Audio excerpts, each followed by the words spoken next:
खूबसूरत सा जंगल में मोनू अपनी टूनी बहन के साथ में रहता था। मोनू के माता पिता के कुछ दिन पहले ही मृत्यु हो चुका था। वे दोनों इस दुनिया में अकेले ही रहते थे।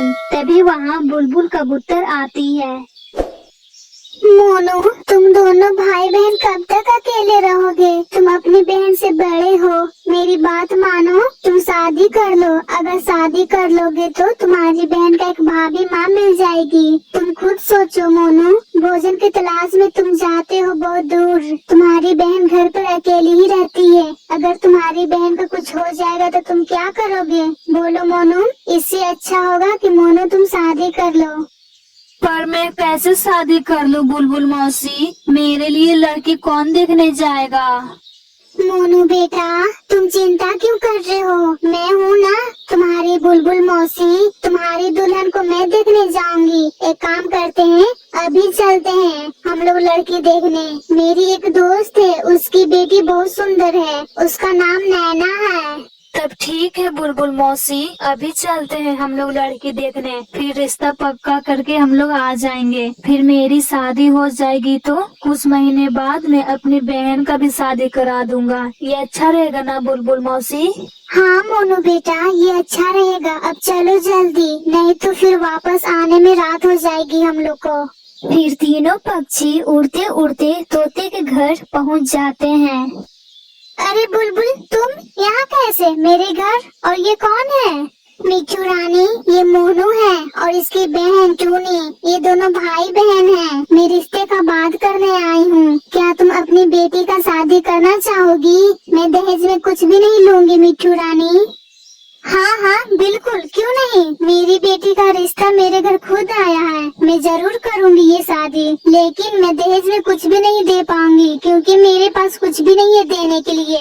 मिट्ठू रानी, तुम चिंता मत करो, हम लोग को दहेज में कुछ भी नहीं चाहिए। और वैसे भी मोनू का खुद सरकारी नौकरी है। तुम्हारी बेटी मोनू के साथ में बहुत खुश रहेगी। तब समझो ये रिश्ता पक्का हो गया है। कल मेरे घर बारात लेकर आ जाइएगा आप लोग। धन्यवाद मिट्ठू रानी ये रिश्ता करने के लिए। ठीक है, कल हम लोग बारात लेकर आ जाएंगे। अब हम लोग चलते हैं अपने घर। फिर तीनों पक्षी अपने घर आ जाते हैं। फिर रात से दिन हो जाती है। मोनू बेटा, तैयार हो गया? जल्दी चलो बेटा, देर हो रही है शादी के लिए। हाँ मौसी, हम तैयार हो गए, चलिए जल्दी। फिर तीनों पक्षी उड़ते उड़ते तोते के घर पहुंच जाते हैं। ये देखकर तोते ने कहा, अरे तुम लोग आ गए, मैं तुम्हीं लोग का इंतजार कर रही थी। चलो बेटा मोनू, माला ले लो, और नैना तुम भी ले लो माला, और एक दूसरे के गले में डाल दो। ठीक है मिट्ठू रानी, ये शादी अब हो गई है। अब हम लोग घर चलते हैं। तुम अपना ख्याल रखना। ठीक है बुलबुल, मेरी बेटी का अच्छे से ख्याल रखना।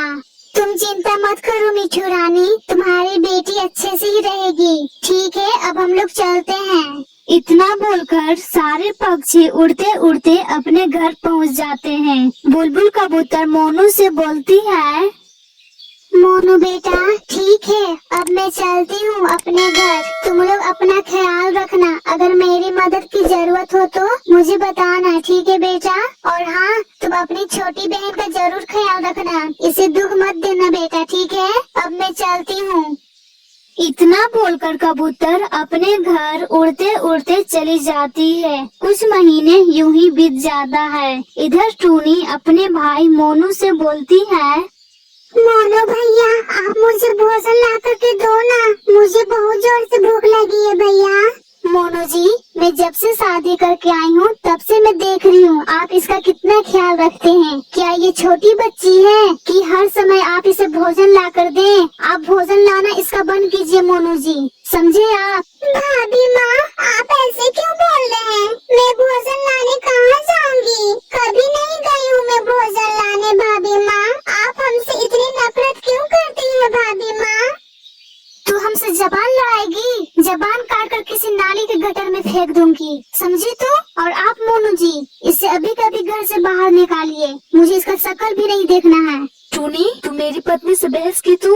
अभी मेरे घर से निकल जा। क्या मैं तुम्हारा ठेका रखा हूँ पूरी जिंदगी भर? अब मैं तुम्हारा देखभाल नहीं करूँगा। अभी कभी तू मेरे घर से निकल जा, समझ गई तू? क्या भैया आप ऐसे बोल रहे हैं? आप अपनी पत्नी का बात लेकर मुझे घर से बाहर निकाल रहे भैया। आपसे मैंने क्या मांग लिया भैया? आज मुझे बहुत दुख हो रहा है आपकी बातें सुनकर। आज माँ जिंदा होती तो घर की हालत ऐसी नहीं होती भैया। आज मुझे बहुत दुख हो रहा है भैया। चुप करो, मैं तुम्हारा कब तक बोझ उठाऊंगा? मैं अपनी पत्नी का देखभाल करूंगा कि मैं तुम्हारा देखभाल करूंगा? ये रोना धोना बंद करो, मेरे घर से अभी कभी निकल जा, समझी तू? और अपना शकल मुझे कभी मत दिखाना।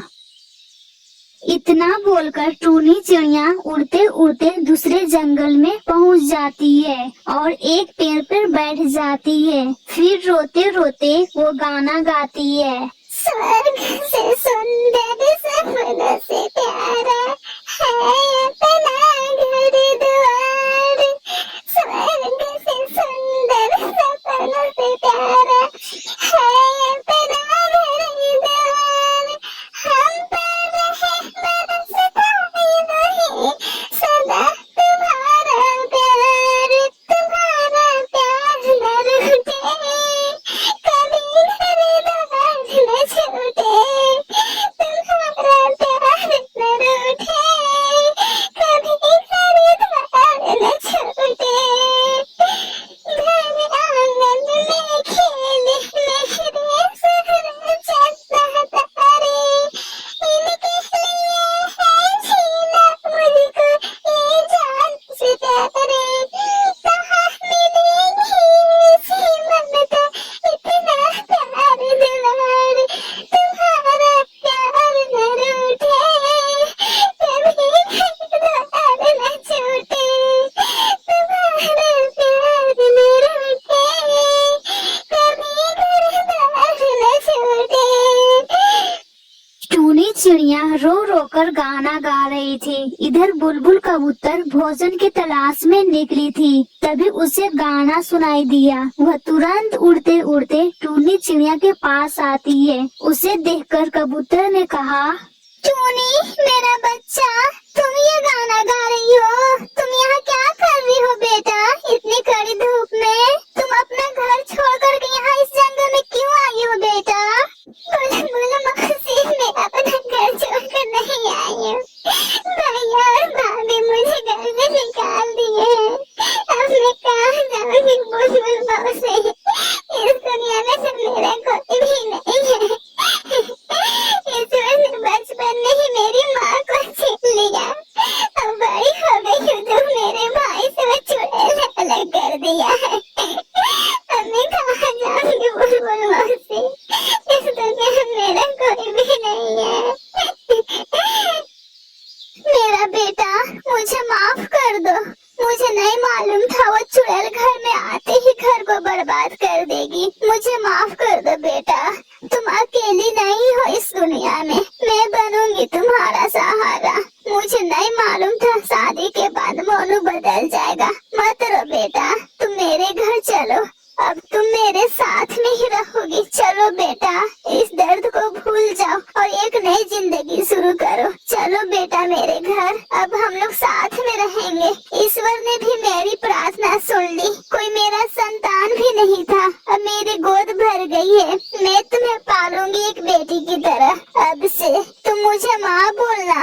अब चलो मेरा बच्चा, नहीं तो फिर रात हो जाएगी। ठीक है माँ, ईश्वर भी मुझे एक नई माँ दे दी। अब चलिए माँ घर, अब हम लोग साथ में रहेंगे। फिर दोनों पक्षी अपने घर चले जाते हैं और खुशी खुशी से जिंदगी साथ में बिताने लगते हैं।